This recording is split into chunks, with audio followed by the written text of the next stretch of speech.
Supreme court ने notice जारी करते हुए स्टेट गवर्नमेंट को नोटिस जारी किया है, सीबीआई को नोटिस जारी किया है और जेपीएससी को नोटिस जारी किया है, जेएसएससी को नोटिस जारी किया है। तो ये हास्यास्पद भी लगता है, अपने में मूर्खपूर्ण भी लगता है कि भाई एक तरफ आप कहते हैं कि हम ईडी में भी देना चाहते हैं और सीबीआई में नहीं देना चाहते हैं, जहाँ सीबीआई के पावर्स ज़्यादा होते हैं। जिन 22 परीक्षाओं को सरकार ने रद्द की थी उनका भविष्य क्या है अगर सीबीआई जांच होती है तो एक तरफ से आप तो दिखा रहे हैं कि कैंसिलेशन आप कर रहे हैं राज्य सरकार के द्वारा, और दूसरी तरफ आप परोक्ष रूप से उनको आप हेल्प भी कर रहे हैं कोर्ट प्रोसीडिंग्स में। सरकार अगर नई अनुशंसा करती है सीबीआई को लेकर तो क्या सुप्रीम कोर्ट कर सकती है नेक्स्ट हियरिंग में? आज के दिन में दुर्भाग्यपूर्ण ये है कि आंदोलनरत वर्सेस नियुक्तिगण के बीच में ये झगड़ा करवा दिए हैं। राज्य सरकार मौनी बाबा बैठ के बनी हुई है।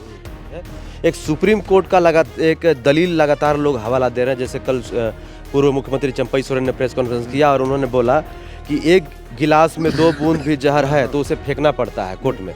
तो ये वाला फॉर्मूला यहाँ क्यों नहीं लागू हो पाया? दूसरा पक्ष ये आ जाता है कि वो कहते हैं कि सरकार कहती है कि 2008 में भी जेपीएससी जो घोटाला हुआ था उसमें सीबीआई के द्वारा अभी तक काम नहीं किया। वो गलत कहती है, उन्हें आधा अधूरा जानकारी देने की आदत आ गई। लेकिन ऐसा नैरेटिव सेट हो रहा है कि आप सरकार का पक्ष रखने के लिए गए थे, इसकी सच्चाई क्या है आप हमारे दर्शकों को और झारखंड वासियों को बताइए। देखिए, आप सीबीआई पे इन्वेस्टिगेशन का क्वेश्चन कर रहे हैं क्योंकि उसका पेंडेंसी अलग चीज़ रहा है। तो पहला कि कन्विक्शन हो चुका है, दूसरा कि आगे कोई कार्रवाई इसलिए नहीं हो रही हो कि राज्य सरकार अभियोजन स्वीकृति नहीं दे रहे हैं उनके खिलाफ। तो भाई तीता तीता मतलब मीठा मीठा गप गप, तीता तीता थू थू वाला हो रहा है। जो भी नेता हैं, ठीक है, मेरे से बड़े हैं उम्र में, उनका लिहाज में करता हूँ, सम्मान देता हूँ, लेकिन तथ्यों की जानकारी नहीं है। कोर्ट प्रोसीडिंग के बारे में उनको टिप्पणी नहीं करना चाहिए जब उनको तथ्यों की जानकारी नहीं है। अखबारों के माध्यम से रोज ऐसी खबरें आ रही है कि 60 से 70 लाख रुपए जो है पैसा लिया जाता था, सब में शेयरिंग होता था, जो है OMR सीट में जो है गड़बड़ियाँ होती थी। इस प्रकार की लगातार खबरें आ रही है, तो आखिर वो खबरें निकल कर आ रही है तो उस बेसिस पर कार्रवाई क्यों नहीं हो सकती?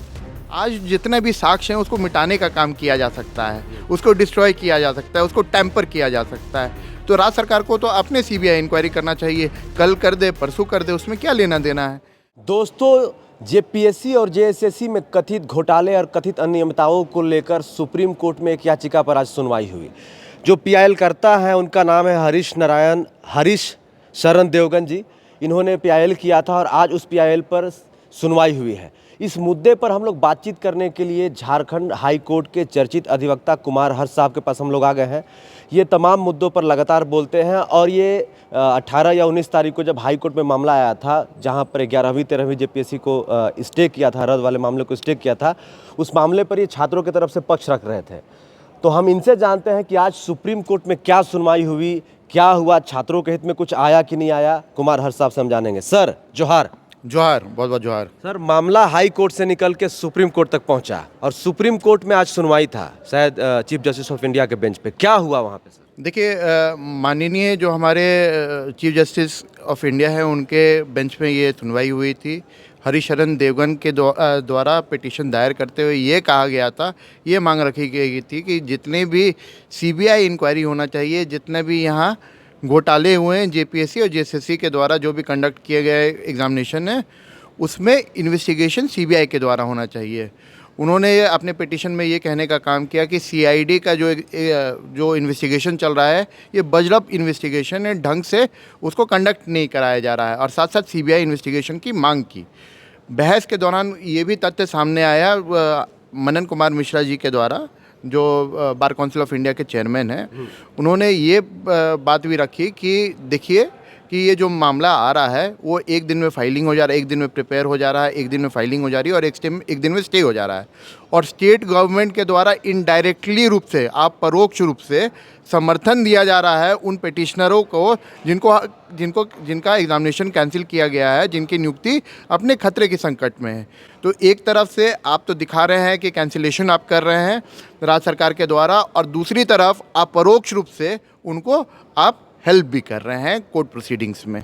तो ये सामने मामला आया और सुप्रीम कोर्ट ने नोटिस जारी करते हुए स्टेट गवर्नमेंट को नोटिस जारी किया है, सीबीआई को नोटिस जारी किया है और जेपीएससी को नोटिस जारी किया है, जेएसएससी को नोटिस जारी किया है। इसमें सर आगे क्या हो सकता है, क्योंकि इस मामला सुप्रीम कोर्ट में है, नोटिस भी जारी किया गया है, तो आगे क्या हो सकता है? क्योंकि जो छात्रों की मांग है, जो कर्मचारी अधिकारी हैं जेपीएससी का और जैसे उनकी भी मांग थी, अभी तक जो है जैसी परीक्षा रद्द हुई थी कि भाई सीबीआई जांच होना चाहिए, और जो आंदोलनरत अभ्यर्थी थे उनकी भी मांग थी कि सीबीआई जांच होनी चाहिए। अभी जो मामला सुप्रीम कोर्ट में गया, वहाँ पर सुनवाई भी हुई, क्या लग रहा है? देखिए, एक चीज़ तो सामने आता है कि कोर्ट, जो सुप्रीम कोर्ट है, ये चीज़ मामले का कॉग्निजेंस ले चुका है। जब नोटिस जारी करते हैं तो कॉग्निजेंस हम लोग बहुत मानते हैं कि बहुत गंभीर मामला है, तभी कॉग्निजेंस लिया जाता है, तभी नोटिस जारी किया जाता है। तो अब जवाब दाखिल करना है राज्य सरकार को। और साथ साथ एक चीज़ मुझे ये भी नहीं समझ में आता है कि राज्य सरकार एक स्टैंड लेती है कि हम ईडी में ये मामला को देना चाहते हैं लेकिन सीबीआई को नहीं देना चाहते हैं। तो ये हास्यास्पद भी लगता है, अपने में मूर्खपूर्ण भी लगता है कि भाई एक तरफ आप कहते हैं कि हम ईडी में भी देना चाहते हैं और सीबीआई में नहीं देना चाहते हैं। जहाँ सीबीआई के पावर्स ज़्यादा होते हैं इन्वेस्टिगेशन करने के लिए, वो मामलों में आप उनको अंदर नहीं आना देना चाहते हैं, और दूसरा जहाँ आप ईडी के पावर्स कम रहेंगे उसमें उसको एंट्री देना चाहते हैं। आखिर राज्य सरकार की मंशा क्या है? क्योंकि कोर्ट के प्रोसीडिंग्स में मैं भी था और कोर्ट के प्रोसीडिंग्स में उनके तरफ से जो स्टे का है वो विरोध नहीं किया गया, ये देखने को भी मिला। मेरा एक सवाल वही था, क्योंकि 18 या 19 तारीख को जो है पहला हियरिंग था हाई कोर्ट में, झारखंड हाई कोर्ट में, दीपक रोशन साहब के बेंच पे हुआ था, जिसमें जो है सरकार के तरफ से पक्ष रखने के लिए शायद एजी साहब आए हुए थे, ऐसा जो है जेएमएम के लोगों का कहना है। लेकिन जो अभ्यर्थी थे उनका कहना है कि नहीं, जूनियर वकील थे। आप छात्रों का पक्ष रखने के लिए गए थे, लेकिन ऐसा नैरेटिव सेट हो रहा है कि आप सरकार का पक्ष रखने के लिए गए थे। इसकी सच्चाई क्या है, आप हमारे दर्शकों को और झारखंड वासियों को बताइए। देखिए, क्या है कि जेएमएम के द्वारा अपना प्रेस कॉन्फ्रेंस करते हुए उन्होंने ये भी दावा किया कि मैं सरकार की तरफ से पक्ष रख रहा था। ये ऑन रिकॉर्ड मैं कहने के लिए तैयार हूँ। वकालतनामा मैंने राजेश प्रसाद जी के लिए दायर किया था, जो अपने छात्र भी हैं और आंदोलनरत थे। लगातार हाँ, वो प्रतिनिधि भी थे। उनके तरफ से हमने अब पैरवी भी की थी, और हमने ये भी समझाने की कोशिश किया था कि किस तरीके से करप्शन किया गया है।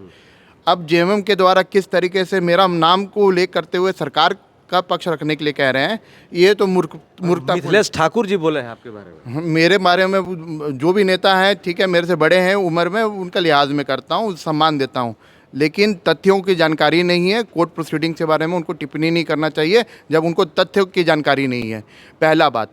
दूसरा कि सीनियर वो जो कह रहे हैं, तो वो जो अच्युत केशव जो सीनियर एएजी के बारे में ना, तो उन्होंने कुछ बात ही नहीं रखी, ना एफिडेविट के अलावा उन्होंने कुछ नहीं कहा, ना स्टे प्रोसीडिंग्स के बारे में उन्होंने कहा कि ये जो स्टे करने के लिए है उसका विरोध तक दर्ज नहीं किया। यहाँ तक अगला जो प्रोसीडिंग्स हुआ वो हमसे बकझक करने लगे हैं, जो इंटरवेनर एप्लीकेशन है उस पर वो कर रहे हैं, रादर देन पिटिशनर्स के प्ली को चैलेंज करना चाहिए था कि उनके पक्ष का उनको विरोध करना चाहिए था। वो विरोध दर्ज कर रहे थे हमारे पक्ष का, जो इंटरवेंशन एप्लीकेशन फाइल किए थे, जो छात्रों के तरफ से हम मामला को दर्ज कर रहे थे। जो आंदोलनरत जो अभ्यर्थी थे उनके तरफ से आप थे? हाँ, आंदोलन का विरोध कर रहे थे, हमारा ही विरोध कर रहे थे कि हमें ना बताया जाए, हमें डायरेक्शन ना दिया जाए कि क्या क्या रखना चाहिए। देखिए, रिपोर्ट सुप्रीम कोर्ट के लाइन ऑफ जजमेंट्स है, उसमें ये कहता है कि अगर टेंटेड और अनटेंटेड का सेग्रीगेशन हो सकता है तो एग्जामिनेशन कैंसिल करने की ज़रूरत नहीं है। जब सरकार ने ये फैसला लिया है कि वो एग्जामिनेशन को कैंसिल करना चाहती है, तो उसका भी कोई ना कोई बिना होगा, कोई ना कोई बिंदु होगा, उसका कोई ना कोई रिपोर्ट होगा। तो ये रिपोर्ट को भी रखने का काम तो सरकार को करना चाहिए था। उनको ये भी पक्ष रखना चाहिए था कि वो स्टे का विरोध करते हैं, और साथ साथ हमें 2 दिन का समय दे दिया जाए कि हम अपना एफिडेविट को भी दायर कर सकें। वो अपना लंबा खींचना चाहते हैं। तो एक तरह से जो कहा गया है सुप्रीम कोर्ट में कि अपरोक्ष रूप से और इनडायरेक्ट वे में सपोर्ट किया गया है, सरकार के द्वारा सपोर्ट किया गया है, जो नियुक्तिगण जो प्रार्थीगण है, सीजीएल के अभ्यर्थी हैं जो अभी कर्मचारी बनकर नौकरी कर रहे हैं, जो जेपीएससी के अभ्यर्थी हैं जो अधिकारी बनकर नौकरी कर रहे हैं, उनको सपोर्ट किया गया सरकार के द्वारा। हाँ, सरकार के द्वारा परोक्ष रूप से जो समर्थन दिया गया है।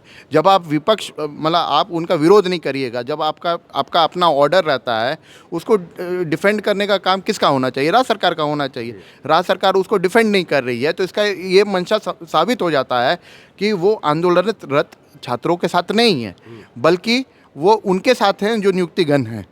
तो ये एक चीज़ से साबित होता है कि राज्य सरकार की क्या मंशा है। और आज देखने को भी मिला है सुप्रीम कोर्ट में कि ये पक्ष को भी रखा गया और सुप्रीम कोर्ट ने नोटिस जारी किया है राज्य सरकार को। क्या लगता है सर, क्योंकि अभ्यर्थियों की मांग है कि सीबीआई जांच होनी चाहिए, आपको लगता है कि सुप्रीम कोर्ट इस पर एक्शन लेगी क्योंकि नोटिस भी जारी किया गया है?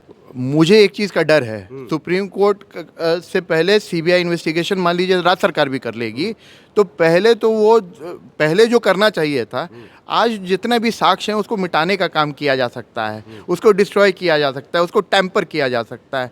तो राज्य सरकार को तो अपने सीबीआई इंक्वायरी करना चाहिए, कल कर दे परसों कर दे, उसमें क्या लेना देना है। राज्य सरकार के हाथ ठीक नहीं है और उसकी मंशा ठीक नहीं है, मुझे ऐसा प्रतीत होता है। और जैसा जो डेवलपमेंट दिख रहा है उससे ये भी प्रतीत होता है कि राज्य सरकार की मंशा बिल्कुल ठीक नहीं है। सर, आप अधिवक्ता हैं और काफ़ी चर्चित अधिवक्ता हैं, तमाम चीज़ों को बढ़िया से रखते हैं और जो है पॉपुलर भी हैं झारखंड में और छात्रों के बीच में। ये बताइए कि लगातार अखबारों के बाद, चलिए सोशल मीडिया को छोड़ देते हैं, अखबारों के माध्यम से रोज़ ऐसी खबरें आ रही है कि 60 से 70 लाख रुपया जो है पैसा लिया जाता था, सब में शेयरिंग होता था, जो है ओएमआर सीट में जो है गड़बड़ियाँ होती थी, इस प्रकार की लगातार खबरें आ रही है। तो आखिर वो खबरें निकल कर आ रही है तो उस बेसिस पर कार्रवाई क्यों नहीं हो सकती है? बिल्कुल हो सकती है। अगर अनुसंधान हो रहा है, अगर अभय तिवारी के द्वारा बयान भी दर्ज कराया जा रहा है और ये बयान दर्ज बाहर भी निकल के आ रहे हैं, तो किस तरीके से अनुसंधान हो रहा है ये आपको पता चलता है। ये कहीं ना कहीं ये अनुसंधान को प्रभावित किया जा रहा है। और प्रभावित करने का आशय ये मैं बोल रहा हूँ कि सीबीआई इन्वेस्टिगेशन अगर होता है तो दूध का दूध पानी का पानी हो सकता है, पहला। दूसरा, अगर हम बात करेंगे सीआईडी और सीबीआई इन्वेस्टिगेशन के बारे में, तो बेटर मैकेनिज्म किसके पास में है? सीबीआई के पास में है। ये बेहतर इन्वेस्टिगेटिंग एजेंसी है। दूसरा पक्ष ये आ जाता है कि वो कहते हैं कि सरकार कहती है कि 2008 में भी जेपीएससी जो घोटाला हुआ था उसमें सीबीआई के द्वारा अभी तक काम नहीं किया। वो गलत कहती है, उन्हें आधा अधूरा जानकारी देने की आदत आ गई। क्योंकि ना लगातार ये कहा जाता है जेएमएम के नेताओं के द्वारा, जेएमएम के कार्यकर्ताओं के द्वारा कि पहले दूसरी जेपीएससी का सीबीआई जांच करी। क्या हुआ अब तक? अब तक क्या हुआ मैं बता देता हूँ। पहला कि जो भी जेपीएससी के ऑफिशियल से जो ओएमआर वाले जो कंपनी थी उसकी कन्विक्शन हो चुकी है, एक।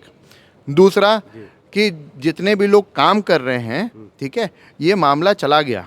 जो अफसरगण हैं जितने भी हैं उन जो काम कर रहे थे, ये मामला सुप्रीम कोर्ट में भी गया था। सुप्रीम कोर्ट में क्लैरिफिकेशन के चलते 7 से 8 साल ये मामला रुका रहा। और ये 2008 का मामला 2013 में हाईकोर्ट के आदेश के उपरांत ही सीबीआई को ट्रांसफ़र हुआ। तो 5 साल यहाँ आपका देरी। और दूसरा, आपका 8 साल 9 साल सुप्रीम कोर्ट में पेंडिंग रहा।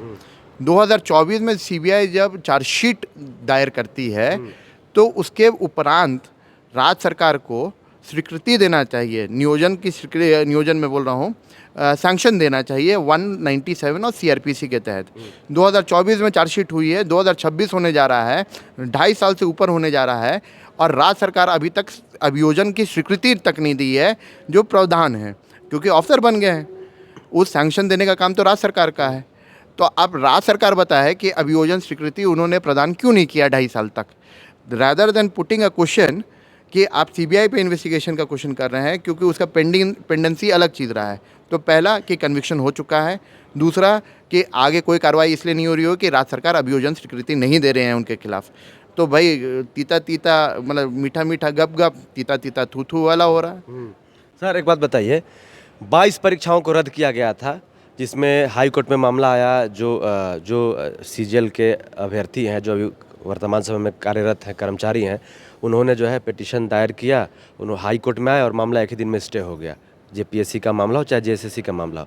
सवाल यह है कि जिन 22 परीक्षाओं को सरकार ने रद्द की थी उनका भविष्य क्या है अगर सीबीआई जांच होती है तो? देखिए, एक चीज़ तो आपको जानना पड़ेगा कि सेग्रीगेशन, और जो मैं पहले से शुरुआत से बोल रहा हूँ कि सेग्रीगेशन, तो टेंटेड और अनटेंटेड के बीच में सेग्रीगेशन सरकार के द्वारा किया गया है कि नहीं किया गया है, और वो प्रोसेस की है कि एक्सरसाइज किया है कि नहीं किया है। अगर एक्सरसाइज किया है तो ये तथ्य को भी लाना चाहिए कि वो सेग्रीगेट नहीं कर पा रहे हैं। सेग्रीगेट का मतलब बेदीकरण, हाँ, तो ये नहीं कर पा रहे हैं। तब जा करके तो राज्य सरकार ने जब कैंसिलेशन किया है और उसका अगर सही प्रोसेस इस्तेमाल किया है तो सारे परीक्षाएं रद्द रहेंगी। तो ये मान के चलिए कि रद्द रहेगी अगर राज्य सरकार की मंशा ठीक रही है।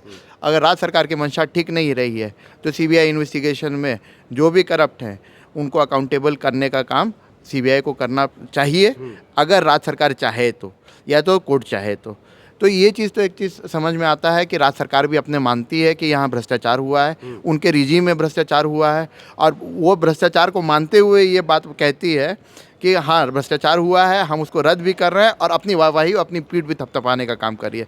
ये राज्य सरकार तो बहुत अच्छी है भाई। अच्छा सर, ये एक चीज़ बताइए हमको आप कि अभी नेक्स्ट हियरिंग हाई कोर्ट में, यहाँ पर झारखंड हाई कोर्ट में 15 सितंबर को है। हाँ। ज़्यादा समय बचा नहीं है, 20 दिन का समय बचा है। उस दिन क्या होने वाला है? शायद राज्य सरकार के जो महाधिवक्ता है शायद काउंटर फाइल करने वाले हैं, उसमें क्या होगा? देखिए काउंटर एफिडेविट में तो उनको रिपोर्ट लाना चाहिए कि उन्होंने किस तरीके से इंक्वायरी किया, सेग्रीगेट नहीं कर पा रहे हैं, ये चीज़ आना चाहिए।